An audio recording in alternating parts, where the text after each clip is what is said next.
Kampuni zetu zinafaa zifufuliwe instead za kuuzwa. Because somebody like the Indians here, if you work in the Indians companies, the bigger positions which should be taken by our fellow Kenyans are taken by Indians.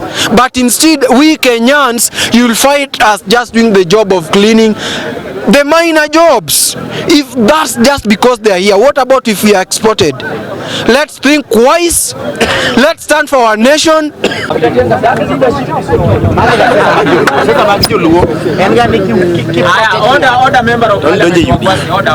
Thank you, Mr. Speaker, and all the members of this noble parliament.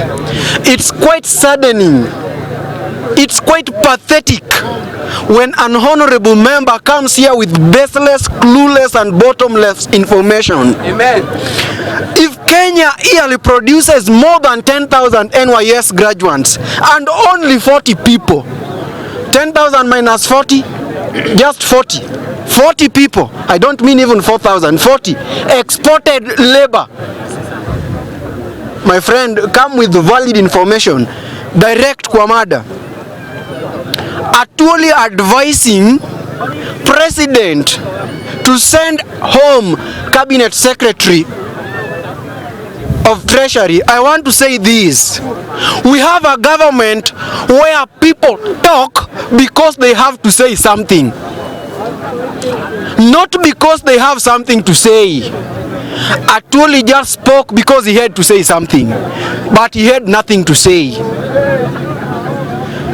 Atwoli is one of the greatest tumbocrats who has forgotten his role as the Kotu Secretary General, but instead fighting for his own protruding belly.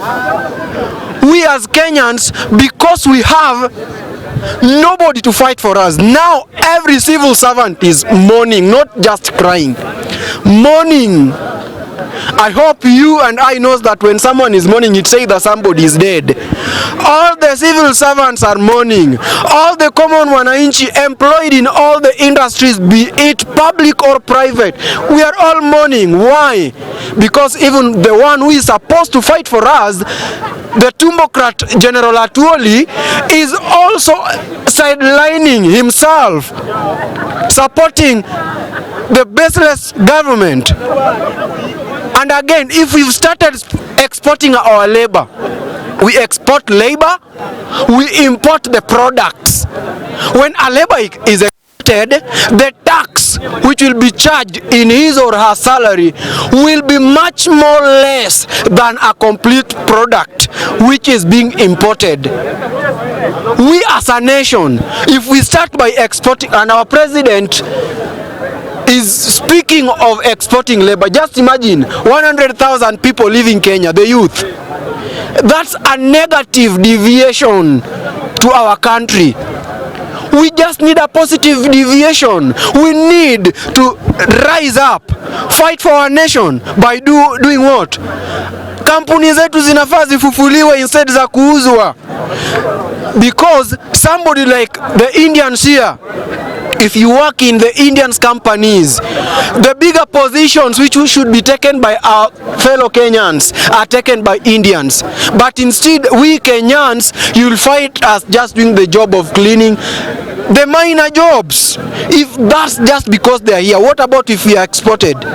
Let's think twice, let's stand for our nation, and let's not hear people who speak because they have to speak. Let's hear things which are genuine and things which are illegitimate. And Mr. Speaker, as I conclude, we members, don't just come here to speak because you have to say something. Speak because you have something to say.